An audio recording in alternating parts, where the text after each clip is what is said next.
Hala, anong nangyari? Anong nangyari sa reklamasyon dito sa may Mall of Asia? Parang na-wash out yung mga tambak dito ah. Dumaan lang si Bagyong Enteng. Anong nangyari? Ay, hindi rin nakaligtas sa basura ang reklamasyon oh. Hindi rin nakaligtas sa dami ng basura oh. Ang dami. Ayun, tapyas oh. Alright guys, so mula dito sa Jokno Bridge, matatanaw na rin natin yung ginagawang reklamasyon dito. Katulad nito, ito yung bahagi ng Pasay Reclamation Project. So kung yung mapapansin ay madamo na, di ba? Sobrang damo na niya.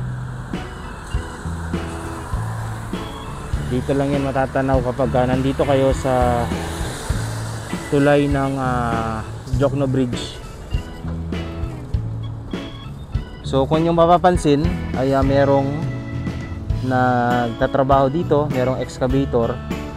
At yun nga no, kasi nga magkakaroon na ng pagitan no, or magkakaroon na ng agwat no, or distansya itong reklamasyon na to dito sa may bahagi ng Pasay na to.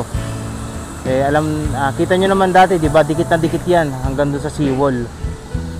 So yun nga, ilang beses na rin natin itong na-explain sa ilang mga previous vlog natin na ito siguro yung dahilan kung bakit sinuspinde rin or bakit nakapagpatuloy ng operasyon itong Pasay 360 Reclamation Project na to.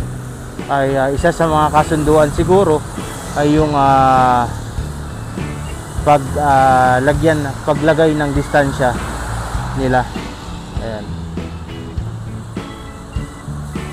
Pansin din natin to no, napakaraming mga naanod na mga basura. Ang dataasan ng mga damo. Ayan. So, yung nakikita nyo yan, maglalaho yan sa mga susunod na araw na.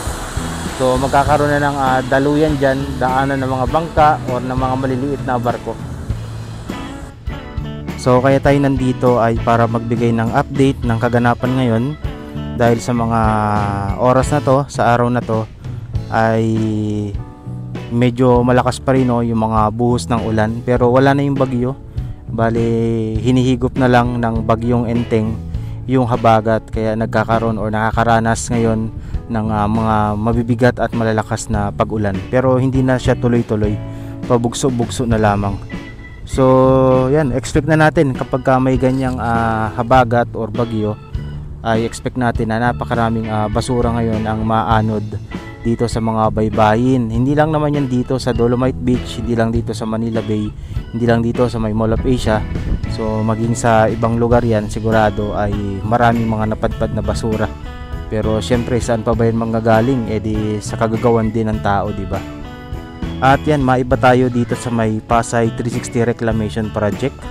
Hindi rin nakaligtas no ang mga ginagawang pagtatambak dito, mga reklamasyon dito ngayon sa bahaging ito ng Pasay 360 Reclamation Project. Sa sobrang tagal din na natenga, gawa nga ng kung inyong itatanong ay nasuspende no lahat ng reklamasyon noon, kaya ipinahinto ito ng ating Pangulong Bongbong Marcos. So kung yung mapapansin ay ang lalago na ng mga damo. Ayan. At napapansin ko na naman ang pagbuhos ng ulan. Pakita ko rin sa inyo yung ibang reklamasyon dito na nabubuo na. Ito yung Island B. Bali dito pala sa island dito sa Pasay 360 Reclamation Project. No, medyo hindi ko alam kung ganun pa rin yung plano nila na magiging 3 island, gawa nga ng nabago, di ba? So tatapyasan nila itong bahagi na to na kung saan ay nakadikit yan nung unang tambak nila dito sa bahagi ng seawall ng Pasay. So siguro isa yun sa mga kasunduan nga na kailangan tanggalin nyo yan, lagyan nyo ng space para makadaan yung mga bangka or barko para kayo ay makapagpatuloy. So yun yung ginagawa ngayon dito. Wala kasi tayong drone shot na updated ngayon kasi masama ang panahon, but merong bahagi dyan na mayroon diyang bahagi na tinatapyas o tinatanggal na nila yung buhangin. So pansinin nyo sa buong ito, nakikita nyo sa camera na talagang napakaraming mga basura, di ba? Hindi talaga may iwasan yan kapag ganito mga panahon. So sa mga bahaging ito naman, makikita natin yung mga ilang barko na siyang responsable sa mga pagtatambak rito. Napakaraming barko niyan. Ito hindi ko alam kung anong tawag, kung anong island pa ba to, kung ito ba ay sakop ng Island C, Island A or Island B, no? Pero ito, nakakasigurado tayo na ito Island C na to. Ito yung sinasabi ko sa inyong distansya, no? So kung siguro kung hindi nangyari yung suspension na yun or pagsuspende sa lahat ng reklamasyon, baka ganito yung mangyari, no? Dikit yung buhangin na yan ay nakadikit dito mismo sa seawall na to. Yun yung akala din ng marami, yun yung akala ng mangyayari, kasi ganun yung nangyari nga dito sa Island A. So kung yung mapapansin ay napakalaki ng agwat, so meron pa ring view ng dagat in the future, no? Kung matayuan man to ng mga gusali, ay meron pa ring view ng dagat na makikita yung mga mamamasyal dito. Ayan. Ayan, ang itim ng kalangitan, malakas na ulan na naman ito. Diretso tayo doon, pupunta tayo sa may bandang dulo. Ayan guys, nandito na tayo sa gitna. Ito mapapansin niyo. Nung huling kita natin dito, siguro ilang buwan na rin yung nakakaraan. Parang wala pang nangyayari, no? Ganito pa rin. Nakatenga pa rin ng ganito. Pagkatambak nila, medyo pinatag ng yung ilang bahagi, tapos yun, hindi na ulit siya natambakan. So mapapansin niyo, dahil may rin basura, no? Hindi rin nakaligtas ang mga ginagawang reklamasyon dito sa dagsa ng basura. Sigurado kung wala yung mga buhanging tambak na yan, lahat ng basura na yan ay nandito sa baybayin ng seawall na to. Mas marami yung basura siguro ngayon dito. So ito, naglalakad tayo. Tingnan din natin yung dulong bahagi nitong mga ginagawang pagtatambak dito.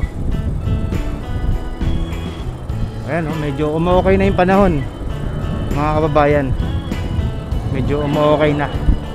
Pero ganun pa man, mag-ingat pa rin tayo kasi ngayong mga buwan na ganito, ngayon talaga pumapasok yung mga bagyo.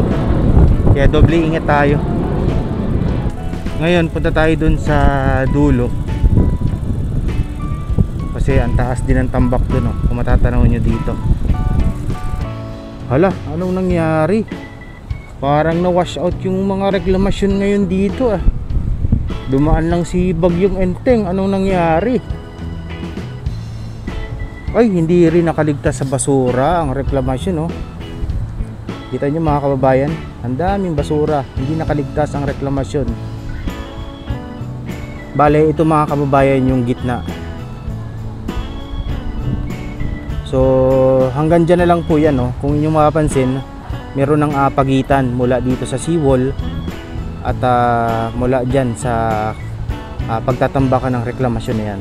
So may view pa rin ng dagat na makikita yung mga namamasyal rito. Dahil basura, Tapos napansin natin meron ding tambak ng buhangin doon, Sakop pa kaya ito ng Pasay 360 Reclamation Project? Parang part na to ng Parañaque, Tapos ito yung dulo, parang boundary na dito ng Pasay at saka Parañaque. Lalapitan din natin yan. Mas malapit yan dito sa may Ferris wheel. Ayan. Parang magbabadya na naman ang malakas na ulan ngayon. Tara, bilisan na natin.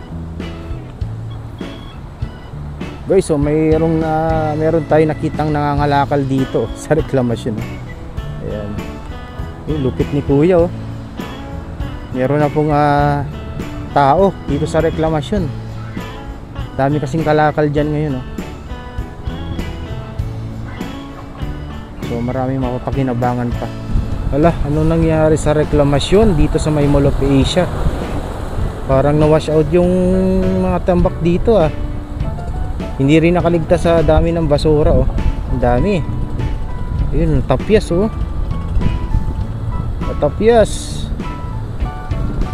Yun, may nangangalakal na rin dun, oh.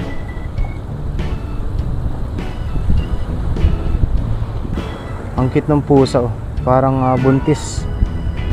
Guys, ito na, no, malapit na tayo yung pinakadulong tambak dito sa may Mall of Asia.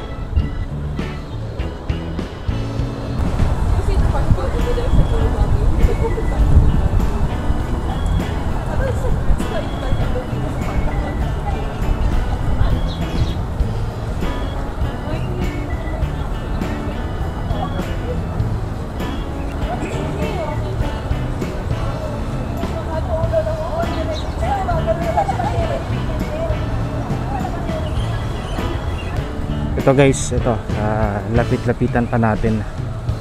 Grabe, no, ang lawak na rin, ang dami na rin tambak. Grabe, ito yung ito yung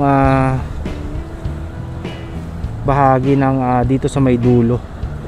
Ayan, tataas ito, mga panibagong tambak lang to. Kasi medyo basa pa yung buhangin kung yung iba. Syempre, ayan, no, yung mga water hyacinth na nanggaling sa Laguna de Bay at dumaan ng Ilog Pasig at nandito ngayon sa baybayin ng Manila Bay dito sa Mall of Asia. Ayan, yung iba dito mga bagong tambak pa kasi basa pa.